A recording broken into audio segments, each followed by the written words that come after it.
Property taxes get a lot of attention each legislative session, but they create a very tricky line for Idaho lawmakers to walk. The state of Idaho doesn't want to collect these dollars. It's all up to the local governments within your county, and the government will go after every dollar they're owed. The county will even repossess and sell your home to make that happen if you don't pay your tax bill. But when the house sells for more than the original tax bill is worth, the government will keep that profit too. It's a whole thing. Maybe you don't know about it, but Idaho lawmakers, they do. And they unanimously voted earlier to call it what it is, theft. It's a whole conversation that gets very deep into the weeds, but it's one of those things over at the Idaho legislature that our lawmakers, well, they need to dig into it. Here's Andrew Bartline. There's no way around paying what's lawfully owed.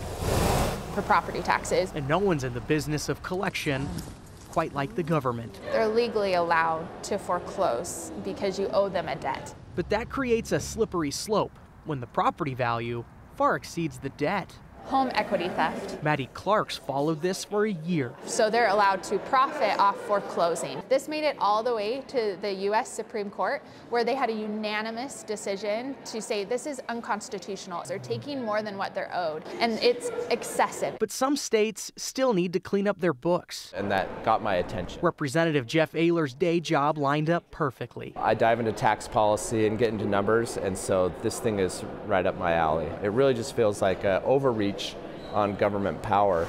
But even after the country's highest court settled on an 8-sided solution, this issue is far from tied up in a pretty bow. Idaho's got a loophole.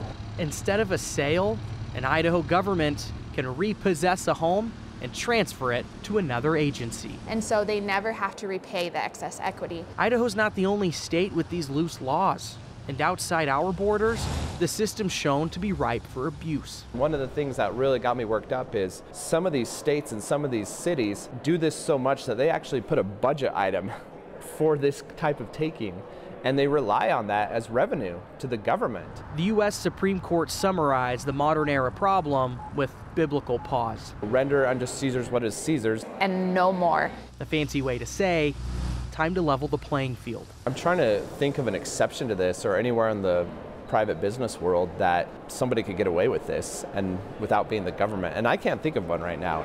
Representative Ayler's pitched a bill to close that loophole. All future repossession gifts would be banned. It unanimously passed both chambers. So that loophole is now closed. Going forward, there's no way around it. The state now too must pay what's lawfully owed. I think the winners in all of this is the Idaho taxpayer, the Idaho property owners, so that they won't have to face this unfairness in our state. To be clear, this is not an official law signed onto the books right now. The governor is yet to sign it. I don't believe he's received it yet.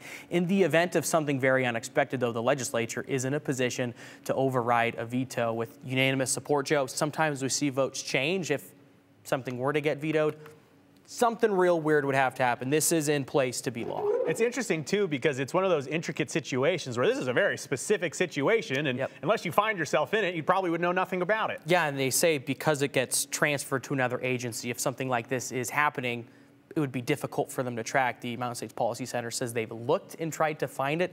They're not seeing like this happening widespread in Idaho, but from 2014 to 2020, there's more than 1,000 of them that happened. I believe it was in Minnesota. It was a Midwest state. And as you heard Representative Ayler say, some local governments budget this into their budget. Yeah. They're saying we're going to make X millions of dollars a year by doing this. It's fascinating. Fascinating. Okay, well, we'll keep an eye on it to see if and when the governor signs it. But Andrew, thanks for the report.